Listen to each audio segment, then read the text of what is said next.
Welcome to Films and Stuff with your hosts, Pete Mitchell and Ethan Hunt. Pete, welcome back to Films and Stuff. How are you? I am great, Ethan. How are you? Oh, I'm super good, and I'm super excited for our long-awaited deep dive into streaming platforms. Is that what we're calling it? It is. We haven't come up with a great name for it yet. We're looking at a couple of names, but this is our first annual, award ceremony for Platform of the Year.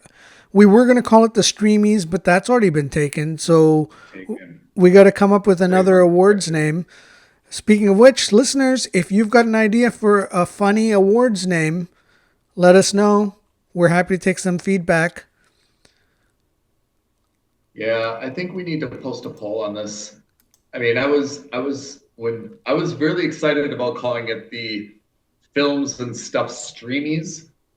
Obviously, that's taken. Okay, so then I was just brainstorming, and maybe not a deep brainstorm, but I was thinking maybe we should call it the Filmies or the Stuffies, or maybe homage to our entertainment hero Tom Cruise and call it the Cruisies. I know that you like Nick Cage, so maybe you want to call it the Cagies. The Nickies. Yeah. So I think we're still open to names, but the point is that there's a lot of commentary about what is the best series or film to watch. And Pete, you and I love getting our hands dirty and rolling up our sleeves to talk about that.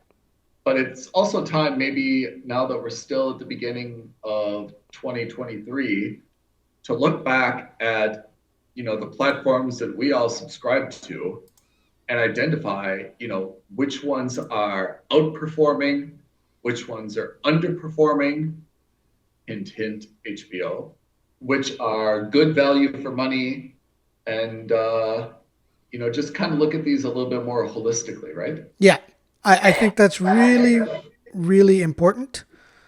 I think that you have to look at this more on a macro level. Where the micro is fun. We've been doing it all year long, but really it comes down to the macro. The streaming platform and the streaming landscape has changed so dramatically, not just in the last year, but in the last couple of years.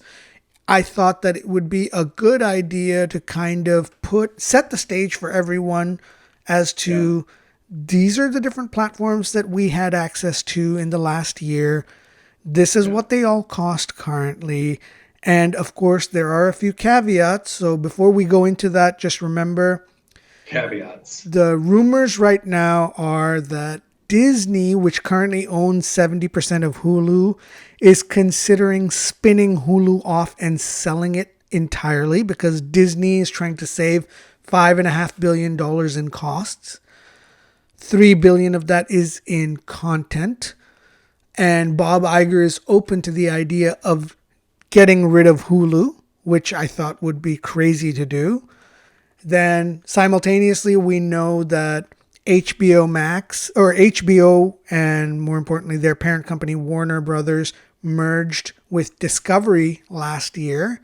And this year in 2023, they're going to start the physical merger of assets. So at some point, HBO Max is going to merge with Discovery Plus. And I don't know if that means there's a rebrand, but we definitely have already seen that definitely means that content is going to go away. And so some content has disappeared already. Some content has been spun off. So like, for example, last week's assignment I had was The Never. I couldn't find it on HBO Max anywhere. I found out today that The Never has been sold or will now be exclusively appearing on a streaming platform called Tubi. And to be honest... What? Exactly. To be honest, that's ridiculous. It's really silly because what you're doing is you're artificially diluting the number of platforms that you have available to the streamers or to individual subscribers. And I'm telling you right here, right now, on Films and Stuff, I am not subscribing to Tubi. I've never heard of it. I don't know anything about it. And I'm not going to go with a brand I've never heard of and pay another, whatever it is, $5 a month, $10 a month, $2 a month. That's not the point. It's just, it's becoming too much. The market is already saturated. I don't want to go into that. So there's that. And then, of course, finally, the other last major thing is that Paramount is merging Paramount Plus with Showtime this year. So we think we believe that there's going to be a merger of streaming platforms again. And does that mean more content's going to go away? I don't know, but I do understand that I no longer have to pay, or I may no longer have to pay for Showtime as well as for Paramount Plus. They may be merged, or there may be some kind of bundle. I don't know. That's to be determined. But yes, this is the shifting sands of the streaming platform. So we're going to tell you where we stand today on platform costs. And then we're going to break down what we think was the best platform based on what we saw last year.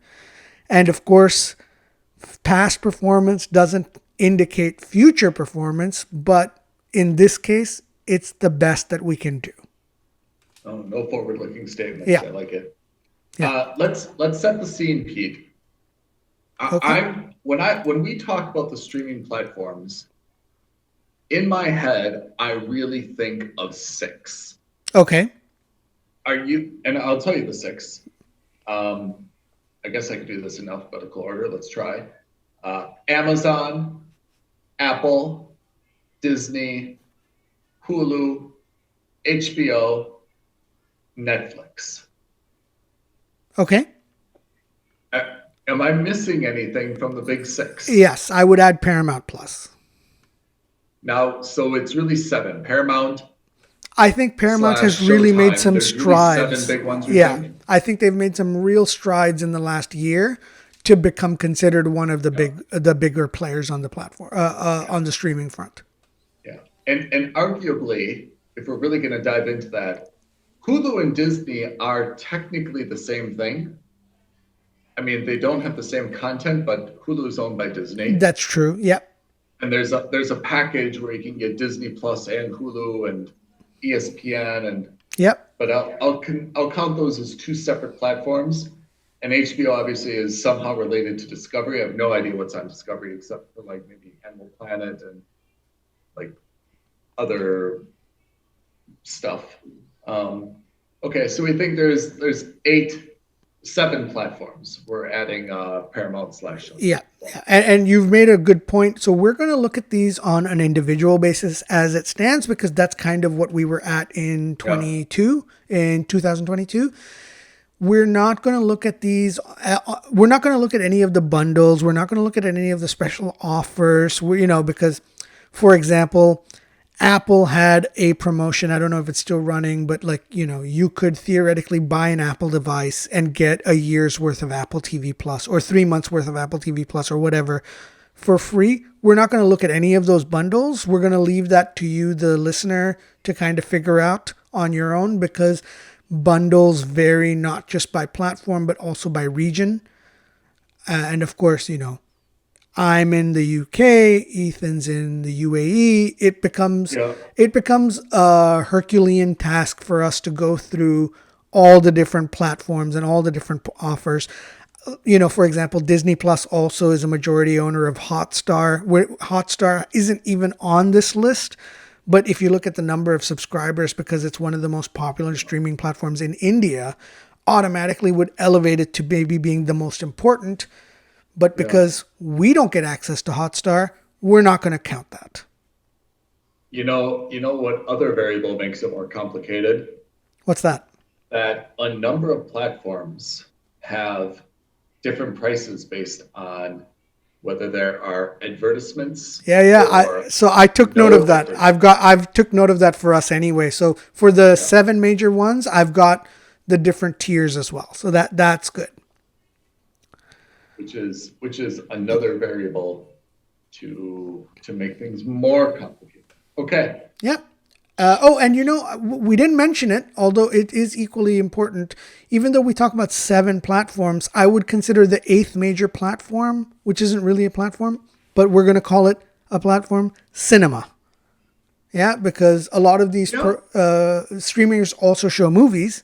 And of course, the biggest competitor to watching a movie at home is watching a movie in the cinema. So we'll talk about that as well. Fair enough. So shall we start with Amazon Prime? So Amazon Prime, and again, I'm going to caveat this by saying that these are, where possible, UK numbers because they're the most appropriate. Yeah. I'm not giving UAE numbers because I couldn't get fixed numbers, and I'm certainly not giving USA numbers or even EU numbers because, again, those are region specific. But you'll get a good idea. So Amazon Prime runs at $8.99 a month or £95 a year if you take the annual package. And for students, it's $4.49 a month or £48 a year. And that's for Prime Video. But again, it's bundled with Amazon Prime. So if you get Amazon Prime, you get Prime Video. If you take Prime Video, you get Amazon Prime. So you get a little bit of value add with Amazon on that basis.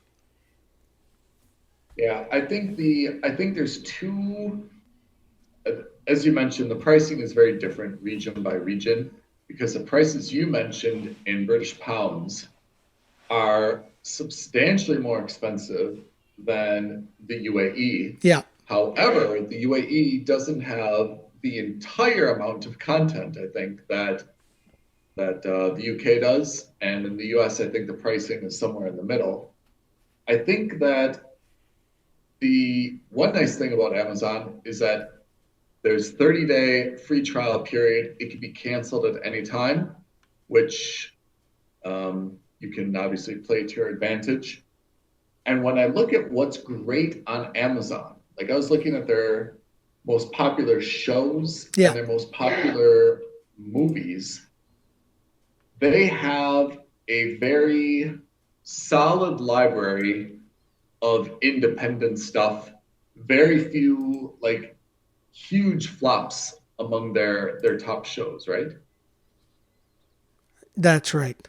I'm just looking through the list of shows that we watched on Amazon Prime. The Rings of Power, The Boys, Reacher, Terminal List, Peripheral, Wheel of Time, Jack Ryan. Like, we didn't love all of those, but that's a pretty solid list of, streaming series to watch, none of which are bad, right? Yeah. All of those are pretty engaging, and a lot of them also cross over into a lot of different demographics that, except for maybe The Boys, you can probably watch all of those with siblings, friends, family of different, tastes, and they're not really too offensive, right?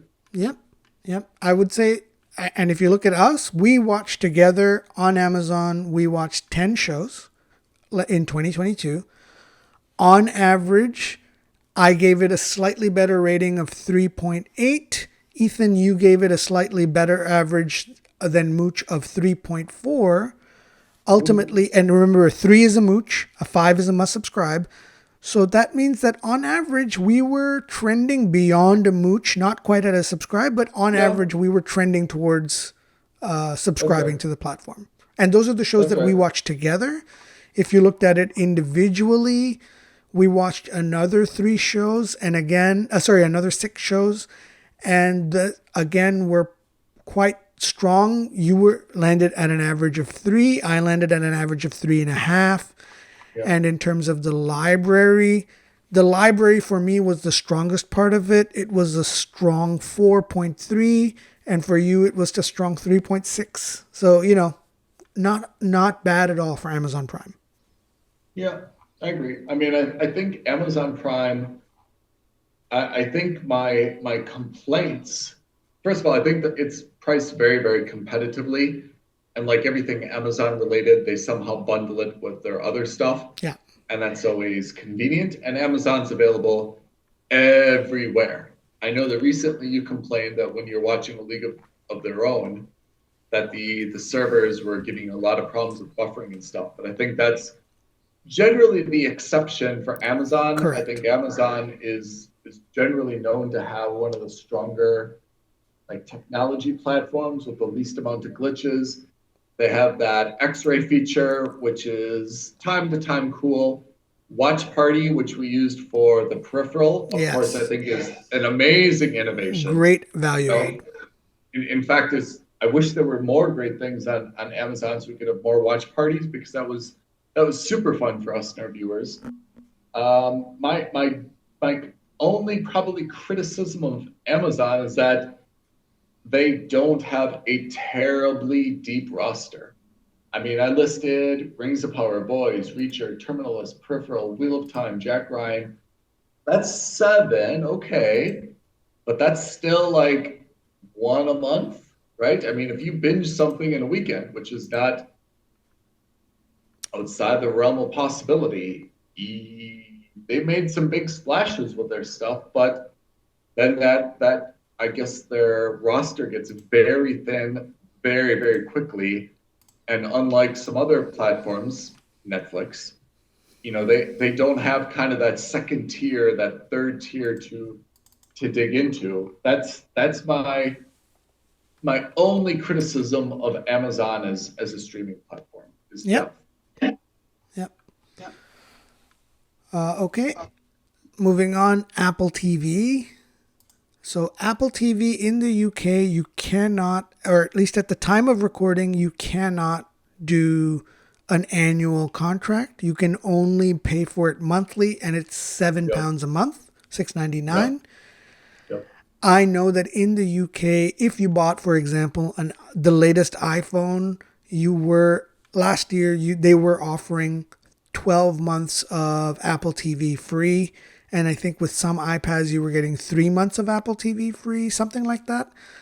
So that is the bundles that were available to me. And I think that's probably going to be pervasive around the world. Apple's generally quite good at being equal on its marketing foot.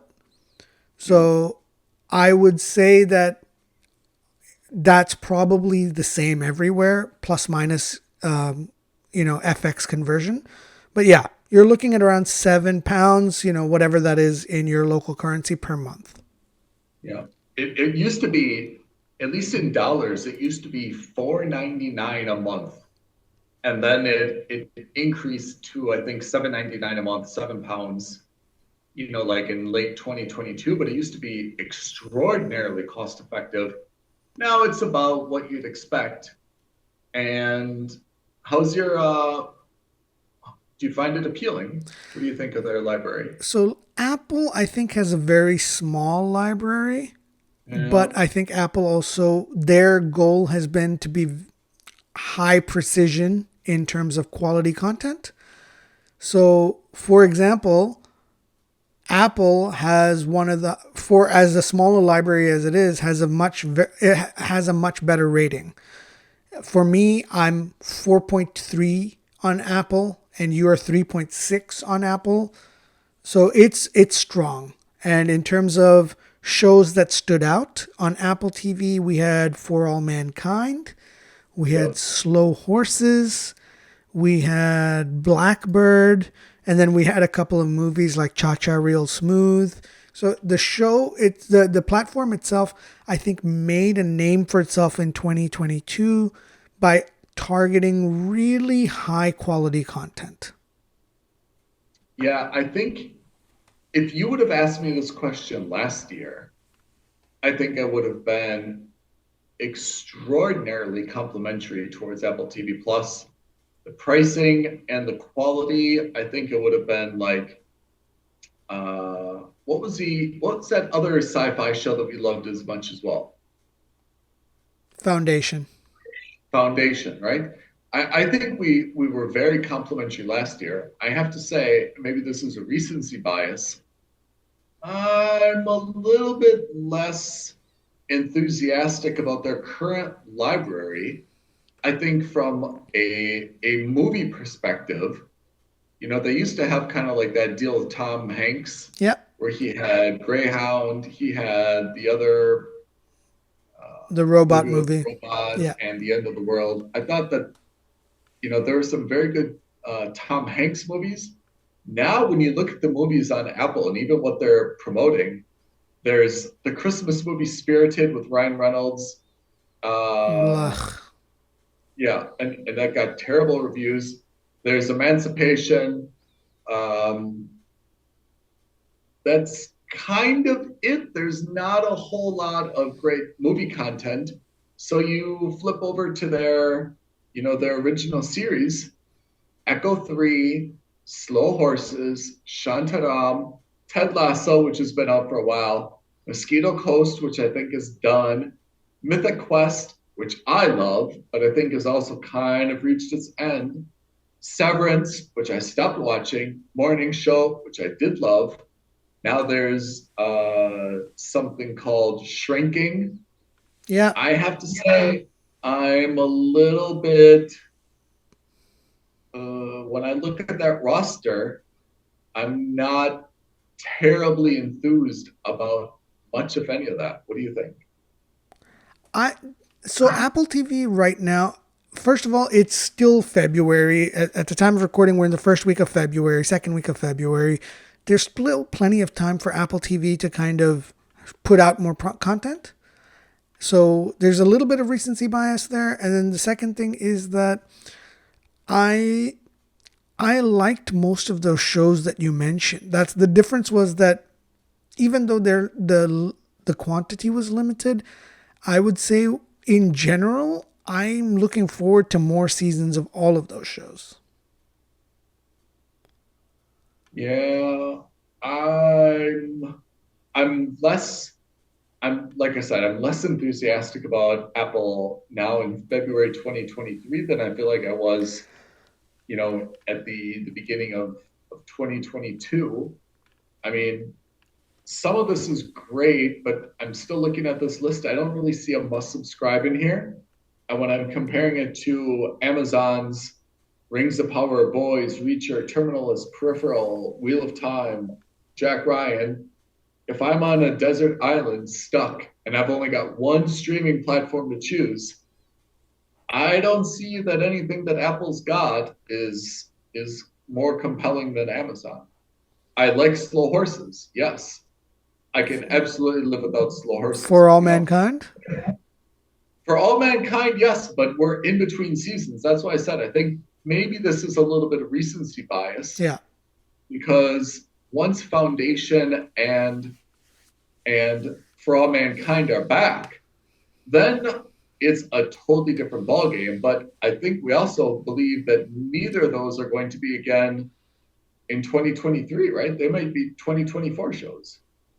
No, I think, well, to be determined. That's fine. But again, so the point is that, I mean, I take your potential criticism on board, but I think also we have to remember that we're kind of, let's judge the platform on what content they have in 2022.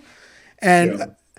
and the other thing about streaming platforms that I think we all have to realize is that there is, because they're not traditional, cable providers, they can kind of release platform shows on their own schedule. So sometimes that means that we don't get content for, like, for example, Foundation, we didn't get at all in 22 after seeing a stellar season 1 in 2021. But that also means that, perhaps we get more than we expected. We got 2 seasons of Slow Horses last year when I would have only expected 1. Right. So I'm looking at it in the sense that Apple TV may not release For All Mankind. We don't know, but it is an Apple TV program. So if and when it releases, and I'll of course hope that it releases in 23, I will give 23 positive outlook on that. But at the end of the year, if For All Mankind doesn't release in 2023, it'll reflect on Apple TV's final score at the end of the year. That's right. Let me ask you something about Apple. if I have a Samsung device, am I able to watch Apple TV I Plus? think so, actually. I'm not sure if they've got a native app, but I'm pretty sure you can. Okay. Question number two. Why doesn't Samsung have its own platform? Oh God, let's not. So Or Google? I think Samsung is going to get in the game, and I think they've started by going the other way. They started with audio, so like Samsung is making a big push into Samsung Music and with Samsung Podcasts. And Okay. I think that if those things turn out to be successful for them and financially viable for them, I wouldn't be shocked if all of a sudden we get a Samsung streaming platform. Okay. That's good to know. So, yep, that's Apple TV. The next one on your list was Disney Plus. How did you feel about Disney last year? Uh, I mean, I think that Disney is, I think this is where Disney starts to distinguish itself a little bit from Apple and from Amazon. You know, Disney has its own intellectual property. You know, it's not just Yeah, taking random stuff externally, it's turning out its own IP, right? yeah, So to the extent that you like MCU, which is Avengers, Doctor Strange, you know, Eternals, Thor, you know, to the extent that you like Avatar, to the extent that you like Star Wars, Mandalorian, Boba Fett, then I think that Disney is very, very compelling. If you're, I'm looking at like their TV shows and Moon Knight as well. We should, I guess that's MCU. hmm So to the extent that you're really passionate about those things, I think Disney is absolutely critical for you to subscribe to. If you're not really into MCU, or you've already seen all that MCU in the cinema, right? This is where you said like the eighth competitor comes into place. Like you and I have seen all that in the cinema, right? We've yeah. seen Avengers Endgame, we've seen Doctor Strange, Multiverse of Madness, we've seen Thor: Love and Thunder. Are we interested in watching those again on Disney? For me, the answer is no, right? Yeah, I think But I agree with you 100%. Disney yeah, actually, of all the platforms that I would have expected to do really well, Disney underperformed the most. And in yeah, fact, if you look at it, for both of us, Disney was a solid mooch. It was exactly at 3 over the 7 shows that we watched together. yeah. And that is actually a damning indictment because most of those shows, in fact, all of those shows were either MCU or Star Wars. Yeah. And with the exception of Andor, there wasn't. And for me, in terms of for me, it was Moon Knight was the alternative, but there were no unified must subscribes on Disney Plus. So which says to me that except for Andor, if I hadn't watched any of those Disney shows, I wouldn't have really missed out on anything in I terms of agree. in terms of entertainment. I'm not talking about, oh well, you would have missed out a few puzzle pieces on the MCU. Yes, but I think because of She-Hulk, for example, they broke that chain, so I am no longer willing to be emotionally blackmailed by Disney to Yeah. watch an MCU show just so that I get like an extra 1.5% of enjoyment out of the next Avengers movie. I'm just not willing to do it. You could not be more correct on this. I would say uh, I absolutely could live without Disney without any remorse whatsoever, except I love Star Wars so much Yeah, that I don't think I could bear to have not seen Andor. yeah, I don't think I could have borne to not have seen Kenobi, even though retrospectively Kenobi was not so great. But I would have been manic had I not been able to watch Kenobi when it came out. The new Mandalorian, though, right? I mean, if we're looking forward, I've seen 2 seasons of Mandalorian. I've seen Boba Fett. Am I really, really excited to keep my Disney subscription for the new Mandalorian? No. Will I subscribe just for 30 days, maybe so I could binge watch it? Possibly. Yeah. But apart from those Star Wars original series, I am without hesitancy not interested in subscribing to Disney. Yeah, I agree. So I think that again, and that's not to say we're not subscribing to Disney. Of course, we're going to still maintain it because that's our job to, to promote, not to promote, but to review shows for you, our listeners. But Can I read off what were the most? Can I read off what were the most popular worldwide television series on Disney last year? All right. In order: Simpsons, Grey's Anatomy, Family Guy, Modern Family, Malcolm in the Middle, She-Hulk, for reasons I cannot comprehend, How I Met Your Mother, Andor, and Moon Knight. So we get down to kind of the last two, Andor and Moon Knight, which are the only ones that I have any interest in. By the way, I love Malcolm in the Middle and Modern Family, but I mean, those are old, like network TV sitcoms, right? Yep. So, and on the cinema side, yes, they've got MCU stuff, but that's it. So I have to say, Disney for me is really struggling to come up with anything interesting, and they need a lot more Andors and Moon Knights, I think, to justify this. Otherwise, it's just going to turn into Cartoon Network for kids, right? Yeah.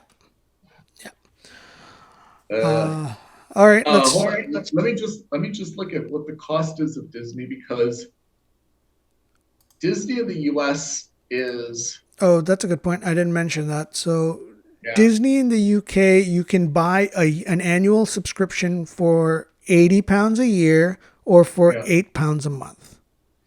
Whoa. That's way cheap. By the way, that's way cheaper in the UK than the US. In the US, it's, forget the 99 cents. It's $14, $13.99 per month. And if you do it for a year, you get 2 months free. It's $140 a year. Yeah. By the way, I'm giving you, not dramatically, but it's way more expensive in the US than it is in the UK. Yeah. So the numbers I'm giving you are the cheapest tiers. I don't know what the maximum tiers are, so I don't know if there are tiers, but I'm just giving you the numbers that are if you're desperate for Disney Plus, you don't have that much money, the least it'll cost you is £8 a month. Yeah. I do not find value in Disney. Well, at least in 22. So moving swiftly on, HBO Max. Let's start with the pricing first. Thank you, Pete. HBO Max was interesting. For the first half of the year in the UK or thereabouts, something like that, and this applies also to Paramount Plus, HBO Max wasn't available officially in the UK. So HBO Max has 2 tiers. So I'm giving you dollar figures. I couldn't, when I put these numbers, I couldn't find the British figures for some reason. It's $14.99, so $15 a month for no ads. And otherwise, it's $10 a month if you also don't mind watching a few ads. You're right. So same like the UK. HBO is not available in the Emirates, and it is possible to access it with a VPN. Yeah. However, I have to say their platform is miserable. If there's an opposite of Amazon, smooth and customer friendly, it is HBO. If anyone from HBO or Discovery is listening, please take this seriously. I actually had a US account, and I tried to renew it for days, and it was just not allowing me to renew my subscription. I even had my brother log in for me in the US just to make sure it wasn't a VPN issue. He wasn't able to renew. It just wasn't accepting a credit card, which is the most fundamental thing. The fundamental one functionality that should work on your website. Even if you give bad customer service, at least take my money, right? Yeah. My brother tried to renew his membership or subscription, also was having the same problems for days. Like every day after work, he'd log in, try to do it. Credit card was not going through. Finally, he said like after a week, he was, able to do it. But I mean, it's just appalling to me that, to be honest, I shouldn't even have tried a second time. I tried once to give you money, you're not going to take it. Well, forget it. I'll go somewhere else. But I'm really, really negative on the HBO website experience. However, yeah, I must say the HBO library is actually pretty decent. Right? I would say and that's because it's universal. That's almost the counter. It's the exact opposite. Is you actually have to put up with their crap customer service because fundamentally it is one of the best libraries that we've seen that we reviewed last year. The Batman, Dune, Fantastic Beasts, King Richard, Matrix Resurrections, Elvis, Father of the Bride, blah. Those are, unlike Disney, which is MCU, HBO is has a pretty good diversity of major blockbuster films. If you did not see them in the cinema, and how much is a cinema? If you don't feel like going to the cinema, the driving, the parking, the popcorn, the blah, and you wanted to wait for the Batman to come out and you're on HBO, it's actually not a bad value. Yeah. We all know about how much we loved House of the Dragon, Euphoria, they've got Handmaid's Tale, Just Like That, The Staircase. I mean, HBO has a pretty decent library. So I'm going to caveat everything that Ethan just said by saying that when you look at our reviews, we're also only looking at the TV shows. We count cinema releases separately. True. So if you just look at the shows, for example, that we saw together, Tokyo Vice, House of the Dragon, Industry, The Tourist, and Winning Time, The Tourist. 5 out of our 7 shows that we watched on HBO Max were must subscribes. It's insane. The quality was insane. And then if you look at the shows that we didn't watch together, that we watched individually, also insanely the quality was quite good. And then if you look, to your point, if you look at the library of shows that were released before 2022, also strong library from, Mrs. Fletcher, Boardwalk Empire, Pennyworth. Like it's a solid library. Yeah. I mean, HBO is definitely that beautiful girlfriend who's a psychopath, right? Yeah. You got to put up with a lot of crap. And price is not the issue, I have to say. They are a premium priced product, but not really. I mean, I don't want to be like weird about it, but with ads, you could do it for $10 a month. It's really not dramatically more than Apple TV Plus, for $7 a month, right? I mean, $3 a month. I mean, it really shouldn't be the deal breaker, right? Yeah. I mean, if you're doing 5 different, we do 6 or 7, right? So yes, like an extra $10, it's meaningful money. But if you're choosing between the two, you shouldn't choose based on one is $10, one is $7, one is $8, one is $10. You should choose the one that you think you're going to get your money's worth out of. HBO delivers good bang for its buck. Right? Absolutely. The buck is high, but the bang is high. For me, it's just the disorganization of HBO, which makes that experience so kind of like bad taste in my mouth. Yeah.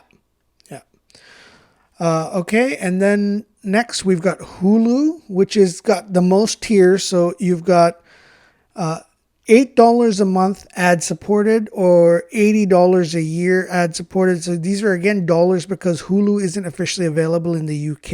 You have to use a VPN and an American account. But otherwise, Hulu is also $15 a month without ads. Or if you're a student, it's $2 a month, but it's ad supported. So in Yeah, terms of pricing, it's relatively premium pricing. It's on the par with HBO Max. And if you look at our scores, Hulu wasn't bad. Hulu also had some great shows. The Old Man, The Bear. It had Prey, the movie. It had The Dropout. So it had some good shows. It's got a pretty solid library Murders as in the well. Building. Yep. Yeah, it's got a pretty solid background a library. So it's Yeah. not bad, but it's just this is why this is important is because you can now start to put things together like, well, if I'm paying $15 a month for Hulu or $15 a month for HBO Max and I only have to choose one, I would probably suggest HBO Max over Hulu. And, that's purely based on the fact that, for us, Hulu had, for Ethan, Hulu was a 4. For me, it was a 4.5. Whereas, so on average, it was like just over 4. Whereas on average, HBO Max was much closer to a Right. must Right. subscribe. So, you know, and in terms of library, the Hulu library is slightly less, let's say, voluminous than the HBO library is. My, I hear you on that. I think Hulu, which used to be this plucky little upstart independent, I was kind of happy paying that premium pricing for it because it did have good content, Hmm. although, not really, really dramatically deep. My mental issue now is that this is owned by Disney, and I'm not sure why I should bundle Hulu and Disney together with all the complexity that that brings. Why won't Disney just fold it in, charge a little bit more, and I get access to the entire library? But when I look at what they've got, it may be that they cannot, like the Spider-Mans, which are half MCU, half Sony, as you know, Venom are all on Hulu. Ghostbusters is on Hulu. So maybe they're not able to fold it in specifically, but it just really rubs me the wrong way that I know that Disney is Hulu, but somehow I'm paying essentially twice to Disney for content that is within their overall portfolio or their overall catalog. Right. Yeah. But I agree with you. Hulu is actually not a bad value. Everything they've turned out has been pretty solid and well thought out. Yeah. Yeah. Next, after Hulu, we have Netflix. This is Oh, the old man the in the elephant in room. the room, right? So yeah, Netflix. Here's the issue with Netflix. So Netflix, in terms of cost, Netflix in the UK, they've just recently started an ad-supported tier. And again, Netflix has always had tiers.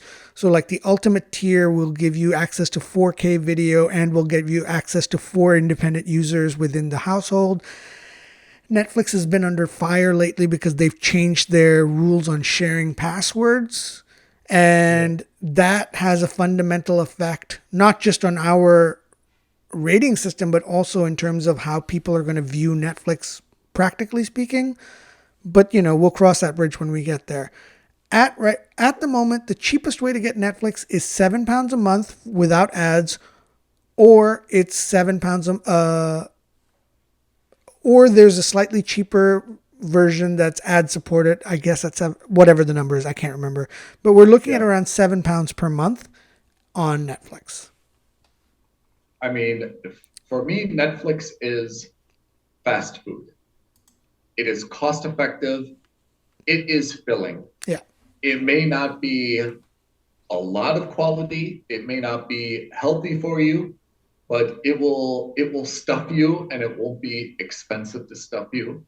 And I guess that's kind of where I come out, which is if you're only going to subscribe to one and you're a super, super user, like you're watching something every day, every night, you want to binge something every weekend, and you just are a consumer of content, either because you like to veg out, it's your hobby, whatever the reason is, Netflix is fast food. It's good value for money. It will always give you something to watch. But the quality, I think, apart from a handful of stuffs, is pretty mediocre at best, Yeah. unless you really are searching for something niche, you know? So they've taken the scattergun approach to content, which is, okay, we're the largest streaming platform. We're available in every major geographical region.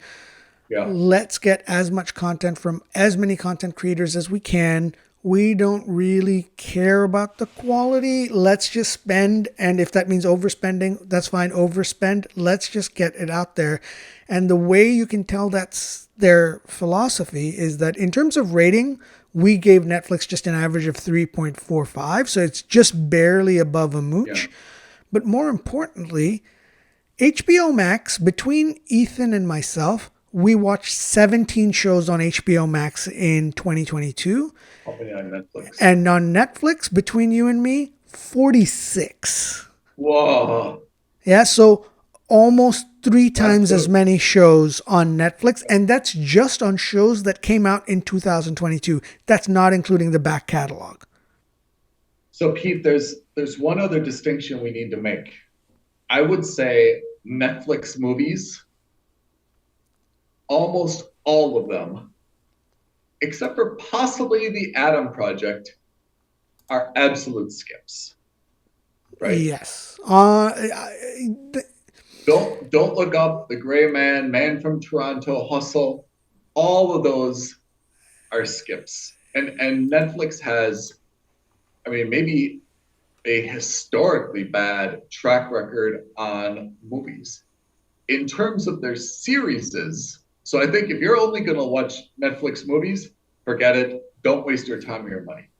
If it's about series, we can pull out The Umbrella Academy, Stranger Things, Inventing Anna, I hate to say it, maybe Bridgerton, The Crown.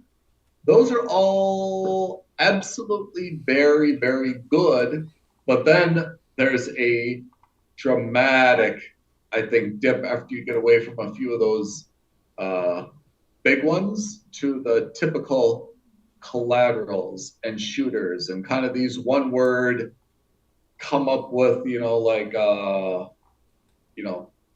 a typical concept, and it gets pitched and greenlit and made. Apart from a handful of those series, I think everything is pretty tried and true, but I think their movies are particularly repugnant. Yeah. I mean, I wouldn't go so far, but I tend to agree with you. I think What movie would you watch right now? If you had to watch a movie on Netflix, someone came to you. Probably not a Netflix exclusive. I'd probably watch something that's on the platform that wasn't made by Netflix, but was probably just, distributed by them. Yeah, but that's all the old stuff, right? Yeah, exactly. Of the new movies, very little entices me to sit and watch. In terms of movies, like if a gang of just a gang, right, burst into your flat and they said, Pete, you got to watch something right now on Netflix. Or Ethan gets it. Made by Netflix. You'd be like, I don't know. Yeah, right? Do what you're going to do. It would be a tough time. I don't disagree with you. Yeah. Yeah. That's I think the failure of Netflix, which is their movies, which is shocking considering how much they spend for it. Yeah, but that gets reflected in its score, and which we'll get to when we talk about movies last year. So, in terms of just the TV shows and so forth, I mean, so again, the caveat is for Netflix and for all of these platforms, if they released a movie, we also that wasn't in the cinemas but was just in the streaming platform, right, we counted it as a movie, but we also counted it as a show, right, for the platform, because that's the intent. If it, right, at any point came out in the cinema, we didn't count it as just a cinematic release. That's right. So that's Netflix. And then finally, the other last major platform that we have is Paramount Plus. And Paramount Plus, up until a couple months ago, was not available in the UK, but it is now, and it is $6.99 a month. So it's on the same. It's It's on not the bad same par value. as Apple TV. Yeah. And what are the big shows that we've been watching on Paramount Plus? So Yellowstone, what else? no. So again, Paramount Plus did not have Yellowstone because Yellowstone was on Peacock. Oh, that's right. Because they made a deal before Paramount Plus existed. So the bigger shows were probably like The Offer was on Paramount Plus. Yes. Tulsa King was on Paramount Plus. Yes. Halo was on Paramount Plus. So there was Yes. a couple of these. I mean, I'm not saying they were all winners, but there were a couple of shows on Paramount Plus. Paramount Plus for me is interesting. It has a very small library. It's pretty hit or miss. I think a lot of it has to do with the Yellowstone universe. So they had a couple of spin-offs. They're going to have a few more spin-offs. Yeah. Paramount Plus for me is kind of like an independent studio almost. It's in there, but I think it'll have more of an impact going forward. And I think it has more of an impact from its movie library than it does from its TV library. Yeah. I mean, Paramount is a big name and it does have a lot of stuff, right? So yes, it should be was Paramount the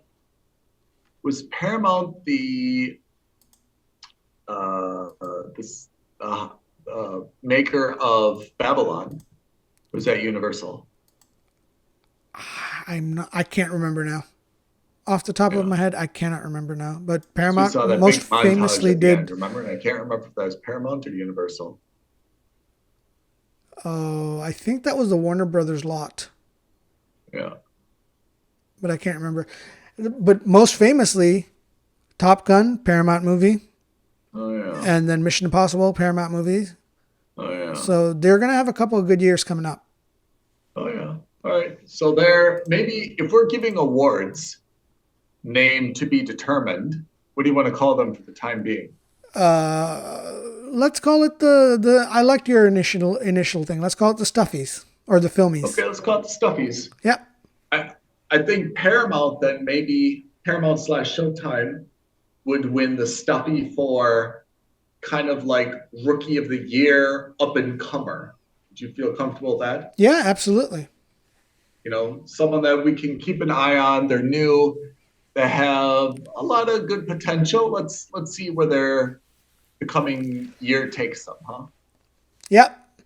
I would say that in terms of others, then you've got the platform that's probably got like, let's call it like, I don't want to call it the MVP. I'd call it like the old timer that's been around the longest is definitely Netflix, right? Again, 46 shows is not insignificant in 2022. Yep. And that's just stuff that we watch. That's not including the thousands of hours of shows and other shows that they must have released on different geographic regions. So that's Okay. Netflix. One of the things that I thought would be interesting is to look at platforms which we had the most skips with and which we had the most must subscribes with. Oh yeah. So I looked at the numbers. For you, the platform that was the least impactful that way, which had the most skips, was Netflix. And for me, it was Netflix. actually Disney Plus, which is a shocker. Oh man, that's so. I mean, that's That's the damning. one. Yeah, that's the one metric that as a streaming platform you absolutely do not want, right? Because And you don't want that from your fans, right? Like, I'm a diehard Star Wars and MCU fan, and that is not what you want from me. Yeah, because if you put it into corporate terms, a skip means a unsubscribe, Yes. right? It means you have probably lost that viewer because you get done not even get done watching something. You're in the middle of She-Hulk. You're like, this is garbage. And all of a sudden you turn very that irrational emotional, say, why am I even subscribing for this? And you click on settings, you click on unsubscribe, you click on confirm, and you're out, right? Yeah. That's what a bad series does to you. Yeah. The Mooches, right? Collateral on Netflix. I watch it. I'm not, like out to sing its praises, but it doesn't get me to Yeah. I'm not getting out the pitchforks cancel and lighting up Netflix. torches, right? Yeah. And to be honest, Netflix, from a very corporate perspective, they're not out to make me happy. They're just out to not make me unhappy, if you think about it, right? Yep. And every once in a while, they'll put out a gem so that people keep the name in the press. But other than that, they're happy making and selling Big Macs. They're not looking to make a gourmet burger. They're not looking for Michelin stars. They're not looking for Oscars. They're basically saying, hey, listen, we're here for you when you've come home. You've had a really bad day at work. You want to sit in front of the TV with a beer or a drink and you want to veg out. Turn on Netflix. Yep. As long as my credit card is being charged every month, Netflix is not disrupting that. Netflix believes that I am satisfied. Whether I am super satisfied or just barely satisfied enough not to click unsubscribe, that is their goal. So to the extent that, as you mentioned, the highest number of skips that you had was on Disney, and you are, as you mentioned, the top decile, I don't know if that's even the right word, millisile of MCU type fans and Star Wars fans, right? So to the extent that you're unhappy, just think of my brother who's like, MCU, it's okay. He doesn't give a care at all. So if you thought She-Hulk was rubbish, he's not even going to be interested enough to even try it or subscribe for it, right? If you thought Kenobi was bad, my brother's not even going to be aware that Kenobi is on the radar, to watch unless someone tells him, this is amazing, you've got to watch it, So I feel like from a Disney perspective, they should be looking at that feedback with alarm and trying to really figure out how to change things so that the Pete's of the world are, not hitting unsubscribe. Yeah. And, this is a trend we're seeing across all the platforms. So HBO is trying to cut $3 billion in cost. Disney is trying to cut $5.5 billion in cost. All of these platforms are facing that reckoning, which is we're not going to have an unending growth stream in revenues. So now we have to be relatively picky and particular about the content we put out. And if that means we need to cancel season 2 of She-Hulk, I don't care what the backlash is from, the super liberal wing. This is not a criticism of any political spectrum whatsoever. I'm just saying that if you have a show that's catered to one specific audience and one specific audience type only, that's fine. But ultimately, Disney's going to look and say, is that one specific audience generating enough revenue for me? And they are not. And in fact, what they're doing is the exact opposite. That it's not just not satisfied. It's not just getting enough money from that specific target. It's because of that content, you're losing subscribers. So Disney lost 7 million, either 2.7 or 7.2 million. I'm getting the numbers flipped out in the last couple months on Disney Plus in subscribers, whereas Netflix put on an additional 7 million. So that is a damning indictment on Disney that, they went from being the number one platform to now, again, second place because of that. I mean, for me, the answer is pretty clear. You're going to live and die with Star Wars and MCU, and that only gets Pete and Ethan on your platform. My brother, my sister, my mom, not interested in Disney if it's only going to be MCU/Star Wars, they need to fold in Hulu, and they need to, kind of like be super competitive with their pricing and make sure that they can, grab that audience and hold them. Yeah. Stuff like The Bear, stuff like this other thing with Jeff Bridges, like The Old Man. The Old Like Man, those yeah. are the types of things that people besides Ethan and Pete want to see. The Handmaid's Tale, like hold on to that, Disney. Get them on that platform. You'll retain a lot more subscribers because there is going to be a war coming between the streaming platforms, and it's a lot easier to hold on to a subscriber than it is to, recruit a Attract new more. one. Yeah. Yeah, I agree. But, Bob Iger's back. He's going to, I hope he works his magic with Disney. Let's see what happens with that. But on the flip side to that argument now is what was the platform, ironically, what was the platform which had the most subscribes? For you, it was a tie between HBO and Netflix, which is hilarious. And for me, it was also Netflix, but only by virtue of sheer volume. Yeah, it's a volume game.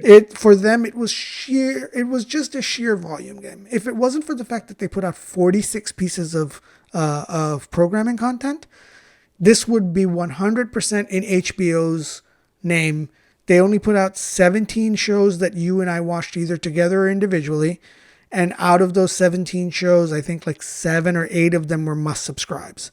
Yep. They didn't miss. It was unbelievable shooting. It was unbelievable success for HBO Max, and which then comes to the final, major award that I can think of off the top of my head, best platform of the year. And this is our version of being as objective as possible, but I mean, obviously it's not. But HBO Max had an average rating of 4.57. The next closest was Hulu with 4.25. If you had HBO Max, you were getting some phenomenal TV shows. Yeah, I wholeheartedly agree with that. In terms of content, absolutely HBO Max, I think, wins. It's just that the HBO tech experience is so miserable for me. Part of that is that it's not offered in the Emirates. It's not offered in the UK, although maybe that's changing. So that's possibly the mulligan that they get. But overall, HBO's got to clean up their basically customer-facing interfaces. Yeah. They've got to make it a much better experience for the user. Otherwise, I think that they're not going to be able to hold on or attract new users because their experience is just so lousy. And we'll see it get better, I imagine, because they didn't spend all this money to merge HBO with Discovery to leave that a mess. Because I think that is what that is a universal complaint, is that the user experience on HBO Max has consistently been quite negative. Yeah. And again, and you raise a good point. It could be because we're accessing it through the web servers. We're not, the native apps don't work for us. That could be the case. But in either case, I do not face that problem with Netflix. For all its faults, Netflix works flawlessly, whether it's through the dedicated app, whether it's through an app on my smart TV, or whether it's through my web browser. It works flawlessly, or even if it's on my phone, it works flawlessly on any device that I use it on. Can we just go nerd squad for a moment and try to understand why content would not be offered internationally?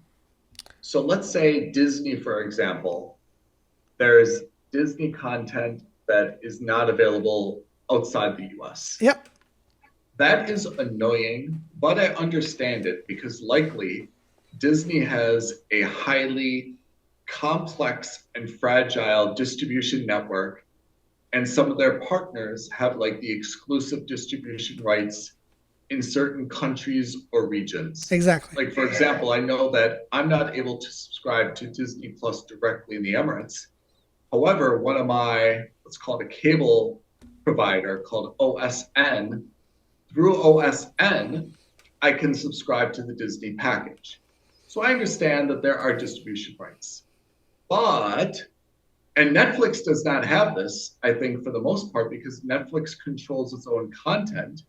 It doesn't have distributors. So it says, hey, go ahead. We'll have a payment gateway in your local currency.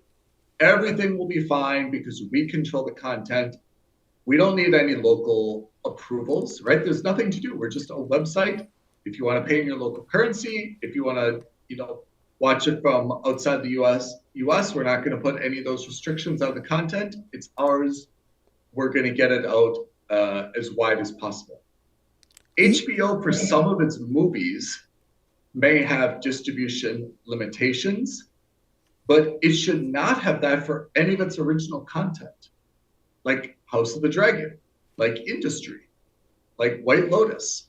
Why would those shows not be allowed to be streamed internationally? I don't understand. Yeah, so it's exactly what you said. It's the distribution, right? So, for example, HBO's programming used to be distributed, and I think it still is, exclusively by Sky Atlantic in the UK. So that's how Sky Atlantic became such a big deal here. It was the first platform where you could watch Boardwalk Empire, Sopranos, and they made their money and they made subscriptions because of that. And for example, Disney, I think Disney owns or is a majority owner of Hotstar in India, which does a lot of Indian content. And I cannot watch Disney Hotstar in the UK because that content has already got distribution partners in the UK through all the different Indian channels that are available in the UK. So when you try to log on to Hotstar, has their own app. When you try to log on to the Hotstar app in the UK, it'll tell you, sorry, we've detected that you're in the UK. This app will not work here. Well, I hope that the streaming platforms can start to clean that stuff up. Yeah, and it'll start getting cleaned up when, as you rightly pointed out already, they have for content that's their own.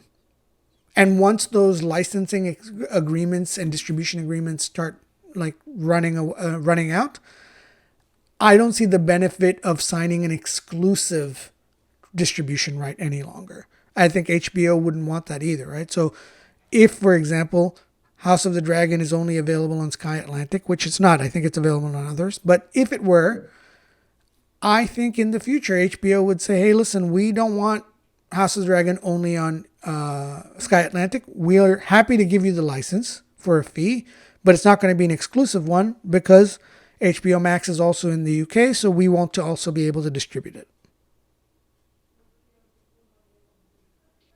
Are there any other awards that we need to distribute to our platform? So on the platforms, I think that's it. But I think we should make a quick caveat or a quick note to say that in terms of movies that we saw, so because that is the quote unquote eighth platform, the average price of a ticket in the UK in 2022 was £7.52. Now that's of course widely it's varies. dramatically cheaper than in the Emirates. Yeah, because and that's also taking into account the fact that it's $7.52 across the UK, but like in London, if you go down to like central London, I mean, good luck for getting a ticket at £7.52. If you do, I'll pay for the ticket and I'll watch the movie with you. Oh, R.I.P. Yeah. So we saw in the theater together, we saw 28 movies last year. How many? 28. Wow. But then if you combine cinema along with the individual movies that were released on platforms, we saw in total 37 movies. Wow. Yeah. And funnily enough, on average, the movies average to exactly a wait for streaming, to a 3.0 between the two of us. I was slightly above, you were slightly below, but on average between Ethan and myself, Our review for the cinematic landscape was wait for streaming. Of course, there were exceptions to that. In general, we saw several movies which were you must see them in the cinema, Yeah. but there were also quite a few stinkers. Netflix led the charge with that. They had 1, 2, 3, 4 of their 7 releases were skips, effectively. And, you had a couple of really bad cinema stinkers like, Black Adam, Lightyear. Disney had a really bad, rough year. So I would say, Yes. on average, the impact of cinema was quite strong in the sense that there were still 28 movies that Ethan and I physically went to a cinema to go see together. Overall, we saw 48 movies in the cinema, Oof. which is not bad. I think I was in the cinema a lot last year. In fact, maybe too much. And any movies stand out for you as the best movie of the year? Well, of course, I have to point out Maverick. Yep. I'd probably also point out, I guess Avatar is technically a 2023 movie, No, it's a 2 movie, 2022. at least in 2022. Yeah. And I'd probably give a shout out to Doctor Strange, Yeah. Nice. Multiverse of Madness. Nice. I mean, that's a very good cinematic type movie, but I think more so than 2022, because that seemed to kind of be like the first year of, let's say, cinematic normality, Yeah. or kind of like an uneven COVID period. I think now 2023 is when we should really be excited. We've got Ant-Man and the Wasp: Quantumanium. We've got Mission Impossible. Help me out. I'm missing 2 or 3 other big things that we're dying to see, right? Yes, there's loads. There's so much coming up. I mean, the list is not endless, but it's quite big. So I don't want to, quote unquote, relitigate that list now. But I think the point is that you're absolutely right. I've said it before, and I think we're on the same page on this.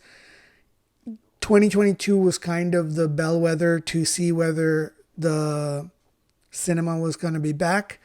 And there were enough smash hits that I think cinema is back to the pre-COVID era. Maybe not in terms of objective numbers yet, but I think in terms of sentiment, which ultimately is the most important thing, I think cinema's back. Yeah, I agree. And it's good to be back. Wonderful. Really, I've been a big proponent of it. I'm so happy for that. So I'm excited. I'm really excited for 23. Few things match the magic and the excitement of going to a proper cinema for a weekend release of a big movie. I mean, everyone is buzzing. The visual experience, the auditory experience, just the social experience of being around people and listening to them. There's very, very few replacements for it. I mean, home theaters have obviously come a long way. You can have a very, very enjoyable time at home, but it's still not a replacement for the pomp of going to a cinema for something. I mean, and you really notice that for something like Avatar, for example, which absolutely must be seen in a cinema. It's just so good. Babylon, you could probably watch it at home and not really miss anything, but it certainly seemed more dramatic, to watch it in a cinema. And it's great to have the cinemas back. I'm really excited about it. Yeah. Yeah. So there you have it, everyone. That was our 2022 review of streaming platforms. In terms of value, we believe, and this is not monetary value, by the way, that is a decision you have to make on your own. We've given you the idea of what each platform costs or roundabout should cost. But in terms of pure entertainment value, Ethan and I firmly believe that at least in 2022, HBO Max, if you could only have one platform, HBO Max was the one that you should have invested in. This HBO Max. I think it's absolutely, you can see that they've been doing this for a long time. They've really got a commitment to quality. And there's something about that, that team that they're really able to, identify and produce high level content. And it shows in every single thing that we've watched from them. They're not infallible. And from a corporate level, it looks like they're going to undergo a lot of dramatic changes in the coming year. But if they keep the same quality content and continue to roll things out, absolutely, they're a platform that you will not be regretful if you subscribe to it. Agreed. So again, I keep saying this because it's important. Past performance does not indicate that HBO Max will be the best platform in 2023. But based on the fact that we're only 2 months out of 2022, I would suggest that HBO Max has the most going into 2023. When is House of the Dragon? When is the next season of House of the Dragon coming up? None of those dates have been released, or at least if they have, I haven't seen them. That is disappointing. But certainly it'll be out. But certainly we'll have a House of Dragon season 2 this year. Most certainly we will have sequels like I believe Tokyo Vice season 2 is coming out this year. Yeah. I'm certain Industry season 3 will be out this year. Winning Time, we know for a fact Winning Time season 3 is coming out. That's right. Season 2 is coming out. And then, of course, with what we talked about last week with James Gunn's announcement, we've got a slew of DC shows. Some may come out in 23, but probably most of them will come out in 2024. I can't wait for what's coming up in 2023. It's exciting. There's a lot that's on. I think what I've seen in 2023 that's going to excite us. So if you haven't been watching it, Last of Us is a fantastic. It is. Oh really? Let me caveat that. I earlier in our last episode of Streamer Skip, I had suggested Poker Face as a show to watch. I take that back. I want everyone to stop what they're doing and watch the Last of Us TV show. Can you sell me on it? That's a really interesting statement that you made.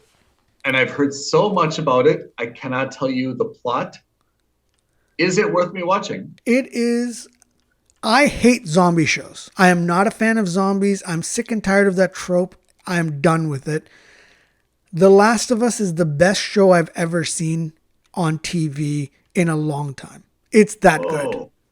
Whoa. It is a strong contender for being one of my top 5 shows in the last couple of years. And that includes For All Mankind, Foundation.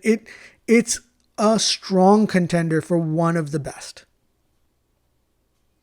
It's a video game adaptation. It's based on the video game, The Last of Us, which came out on PlayStation 4.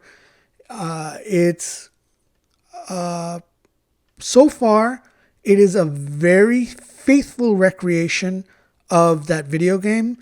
And the things that they've changed for narrative purposes, but the changes have been done so well that you don't care that it's not following the source material 100%. It is the exact opposite of Halo. Huh. All the problems I had with Halo, it's as if HBO and Neil Druckmann and Sony listened and said, oh, let's do exactly the opposite of what the Halo guys did in Paramount, and let's make The Last of Us. And that is exactly what they've done.